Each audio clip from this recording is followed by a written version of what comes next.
What's up, everybody? Welcome to Townsend 505. And, welcome to another installment on my Top 100 album series. And today I'm going to be continuing off with album number 83, and that's going to be Waiting for the Sun by The Doors. And before I get started, I must have to do the normal shout outs I've been doing for a bit now. Uh, Shout outs anyone who's new to the channel. Thanks for coming on and watching the video, and always welcome. If you are a reoccurring subscriber, thank you for watching my videos. It's a pleasure having you on. If you're commenting on the videos, that's great as well. Always great reading the comments. And of course, gotta always get a shout out to my friends who watch my videos. Thank you guys for watching. Uh, Always great to see the support from you guys. And I got the two special shout outs from Jacob Martin and Ryan Cam. Uh, they've been they said they've been going through my top 100 albums. Jacob on his channel going through his viewer stuff. He's picking out my top 100 albums and reviewing those. So thank you for that. And of course, Ryan Cam, you said you're going to be watching all my top 100 albums and listening to all 100 of them. So shout out to you as well. Thank you guys for doing that. Always great to know that my top 100 albums is being utilized. So thank you so much. This was always for fun, but again, just gives me more incentives to do it. So great. But this album was released July 3rd of 1968. Of course, this was the follow up to their second album, Strange Days. And well, this has one of their first really big singles, which is "Hello, I Love You," and well, some people might have thought of that them as selling out, and well, you'll hear my thoughts on the songs when we get into the track listing, which is now.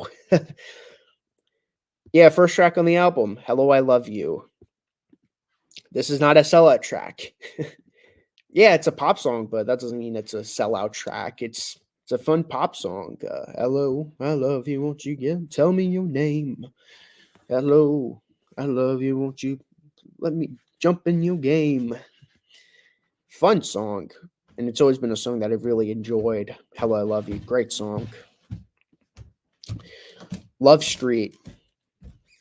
This is a song that I've always really liked. It's a song that I've always appreciated.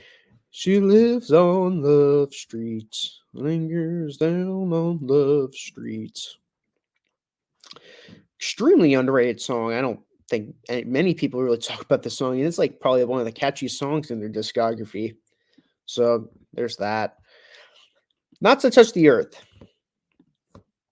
It's definitely a song that it's it's an interesting song in the discography because it comes out of nowhere in the album. Like you have like these two nice pop songs, and then you just have this song come out of nowhere with its creepiness and its bizarreness. It was actually supposed to be its own side called the Celebration of the Lizard. That would have been an interesting outcome.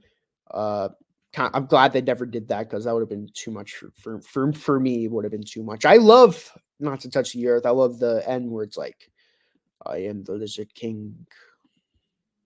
I forgot everything he said, but he's like, "I am the Lizard King." So stupid, but I love it. Summer's Almost Gone. Beautiful song to follow up that craziness that followed through. Wintertime Love. Oh, definitely to me, probably their best song in my opinion. I'm a sucker for baroque pop songs. I'm a sucker for waltzy type songs too. So both both two things combined, you have a perfect song. To me, this is their best song in my opinion, or at least one of their best songs in my opinion. Then side one closes out with Unknown Soldier, and It's all over for the unknown soldier. Ah, side one is definitely the best you'll ever get from the Doors, in my opinion. I don't think the Doors. I don't think any of their sides could get as good as that first side of the album, in my opinion. Side two, Spanish Caravan. Oh, another one of their best songs, in my opinion. It's really good. Mile Wild Love. It's good. It's not like one of my favorites from them, but I think it's pretty cool. We could be so good together. It's so stupid, but I personally really enjoy it. It's the B side to Unknown Soldier. If I remember correctly, it's kind of a stupid song. We could be so good together. It's funny because it's like the B side to Unknown Soldier, and it's like talking about like losing war, like about the war and all that. It's like war is over, all those crazy sound effects, and then you just have like flip over to side two, and you just got like we could be so good together. So stupid. Yes, the river knows. Probably my least favorite on the album, but I still think it's a nice song. 521, uh, it's the longest song on the album. I think it's pretty cool, but it's probably it's probably one of not a top five for me, but I think it's a pretty cool song.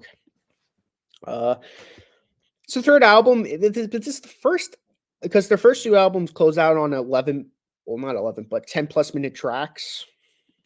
The end and when the music's over. Well, Celebration of Lizard would have been the third of the long last songs, but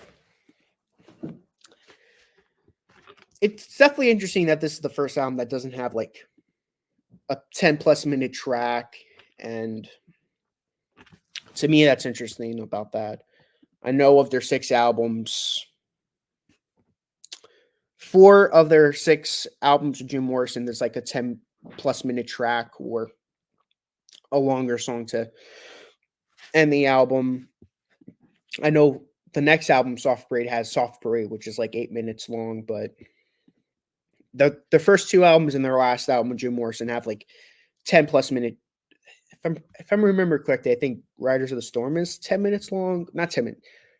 Probably another like 7-8 minute track, but this is the only album where this and Morrison Hotel are the two albums that don't have like a real long song in the album. So there's that, but stupid thing to rant about.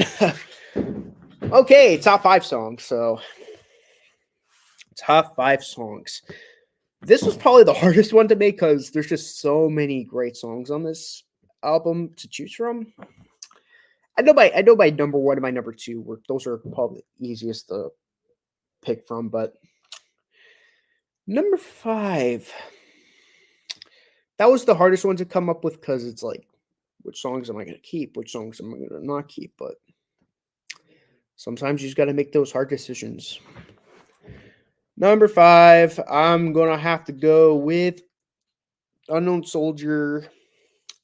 Number four, I'm going to have to go with Not to Touch the Earth. Number three, Summer's Almost Gone. Number two, Spanish Caravan. And number one, Wintertime Love. And yeah, that was definitely a difficult top five, but I did it. But again, just another great Doors album. I'd say Soft Parade and Waiting for the Sun are their two best albums, in my opinion. To me, has their best songs. I know people consider these to be the worst two of the Morrison period. In my opinion, I think they're the best, but what do I know? But thank you guys so much for watching this video, and well, see you guys next time. So long.